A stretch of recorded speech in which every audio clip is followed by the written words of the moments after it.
super spoiler territory. I'm gonna actually title this video that super spoiler territory. Try to say that 50 times. All right, this is what I want from Death Stranding if they was to do another one.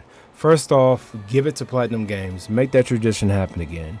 So Metal Gear Solid 1, 2, and 3, and 4, and 5 was done by Hideo Kojima and his team. Metal Gear Solid Rising, which I do have.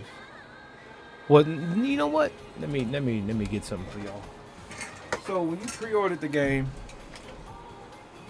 you got this right here. And this game actually was like one of my first major pre-orders.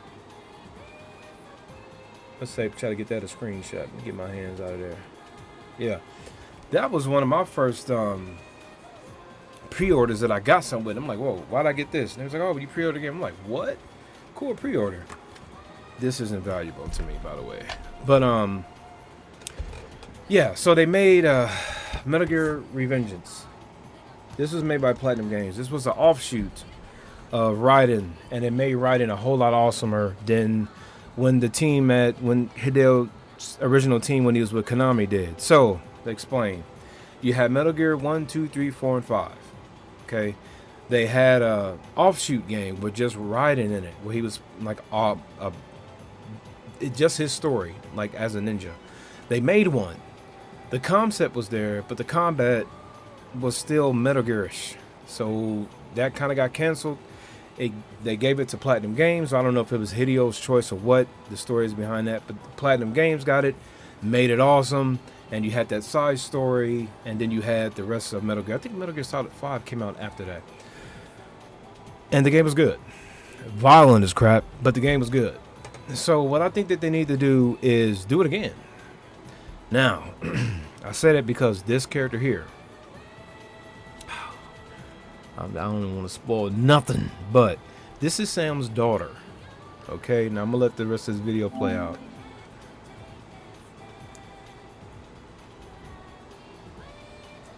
Yeah, so this is Sam's daughter. She has some of the stuff Fragile had.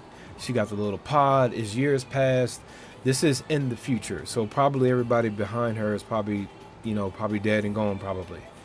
And she's in front of this gate. Now you go into this gate, and this gate separates, is in a different part of, in the game it separates Mexico and Australia. You go through this gate and you're in Australia.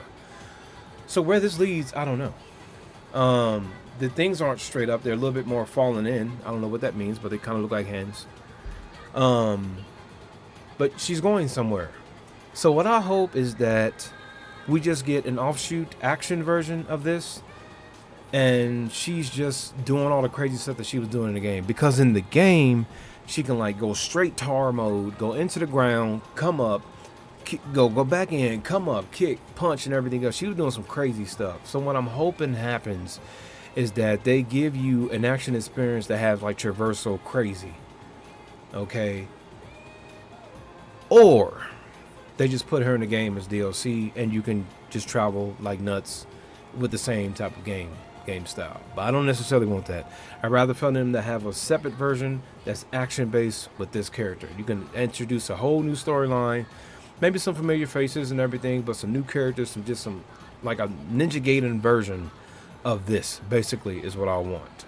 But just more toned down in this style. I think that's what they should do. But yeah, man, getting the complete story, and how all this played out and everything, is just, I don't know. I'm curious to see I want to know if there's any people that could put the story together beforehand. Some of my streamer watchers did before me, because I have the whole thing on Twitch, by the way. Shameless plug. The whole thing is on Twitch. I was doing a little fundraiser stream with my own the game development stuff. It worked out. I had a lot of fun. Thank you for everybody who donated, by the way. Really appreciate that, man. I had a lot of fun playing this game. But yeah, that's what I think they ought to do. But anyway, I'm 4 minutes in. Spoilers. Hope you didn't get spoiled, but I tried to tell you ahead of time. definitely go and play the game for yourself and everything and experience it and let me know how you feel when you get to the end, man. And another thing crazy about it too is like this progression that is in the game and it translates to the real world. Let me explain. There's a song in here by Kid, right? If you listen to the song, for one, the trailer is very misleading, which goes into another thing that I was just me and another friend were just talking about. But the trailer is misleading. The trailer makes you think that this is going to go on this way, and it totally doesn't. But the song, if you listen to the song itself, if you into music and everything, you can hear it and you can just feel like, man, this seems like something's missing to this, or, you know, Kid is good, but it feels like he can have a little bit more power to his voice, or something is missing here. You get the full song when you beat the game. And it's like, it does this thing to your mind, like, I knew this was missing, and here it is. And it's just like, I'm going to take this song and continue to listen to this version, but now I gotta listen to the full version because it's complete. It's like, wow, man. Like, that blew my mind. Like, I can't think of any other time I played a game, and I try not to fanboy out on Hideo Kojima that much, you know what I'm saying? Because a game is a game, art is art, you know, people can mess up and all the rest of that stuff, you know, but it's like, I can't think of another game that done that. Like, gave me pieces and then made it real with something that I actually use outside of the game. You know what I'm saying? Like, that's like some 5D stuff right there. Wow. Wow. But yeah, man, this game has a lot. I gotta go back and complete all the structures and do more to it because I was streaming at the same time, so I didn't want to bore the people who was watching and just kind of waiting for the next action bits. But there's still a lot I gotta see in this game. Probably a lot of cool scenes I haven't seen. I've already seen some that I didn't see. I saw the pizza one though, which is really cool. But yeah, man, that's enough of me ranting and raving about it, man. But yeah, if it was a DLC, I would be just happy with it. But it'd be cooler if he gave it to Platinum Games again, and they did like a Super Ninja like version of it, you know? Because in Metal Gear Rising, again right here, really cool, Yoji Shinkawa's artwork. In Metal Gear Rising, you were still able to sneak around and everything.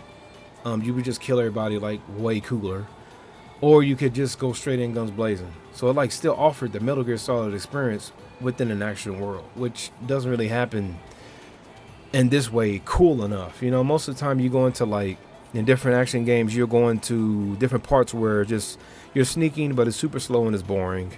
You know, it's like, oh my god, let me hurry up and get out of this section. But in this game, it isn't. You know, because you're still action and running around crazy while sneaking. So, but anyway, it'll be interesting to see what he decides to do with this part of the story. I particularly myself don't want a Death Stranding 3. I'd rather for him to do like something else. I mean, I know he has like 2 other games that he's working on. I keep saying this. He need to get Zone of Enders back. He need to get Zone of Enders back, man. But we got Mecha Break. It just came out today. I'm downloading that right now on my PS5. But yeah, man, it's cool, man. I can sit right here and talk about this forever, dude. I love game design, man. So yeah, major spoilers in this one. Sorry, but I tried to warn you ahead of time. Go play the game for yourself. I got 3 other videos I put on this. A couple videos I had made like right after I beat the game. And this weekend, I got a lot of videos that's going to upload to YouTube. So it's like Death Stranding week for me again. But yeah, man, I haven't actually enjoyed and played an awesome game like this since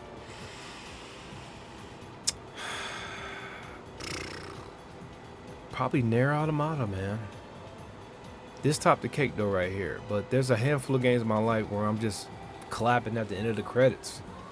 Because they just hit that hard, man. Like art, creativity, you know, you get lost in, I'm lost in the controls, I'm lost in the world. Like that don't really happen to me that much because I'm a game designer, so I'm like looking at it, trying to learn, trying to see how. But this time I just just I enjoyed the game, man. Still a lot to learn, game designer wise, but anyway, I'm ranting 10 minutes in. All right, man. Go play Death Stranding 2. One question came up on Facebook that I want to kind of address is he was asking if he should play Death Stranding 1 and then play 2. My answer to that is play Death Stranding 1, and if you can't sit through it, don't. Just watch everything. Watch all the scenes, though, which I'm pretty sure I uploaded to YouTube by now. Watch all the scenes. And then just go play part 2. Because part 2 technically is just a huge advancement on everything that part 1 was. Combat, action, walking around, running, vehicles, traversal, story, characters. It's an advancement on everything. So just go ahead and watch part 1, all of it, and then play part 2. But make sure you watch everything, because there are some really, really cool scenes in part 1. Now, if you got the time, go ahead and play part 1 through and through, then play part 2. You're not going to be disappointed either where you go. But yeah, time wise, it took me I beat the game in 43. I'd say about 43 hours. There was some parts where I died and stuff. Yeah, so it took me about 44 hours to beat. So get ready. And that was me kind of rushing it. Some people say you can beat it in 35, but it took me 44. But anyway, all right, man, go play Death Stranding 2 ASAP.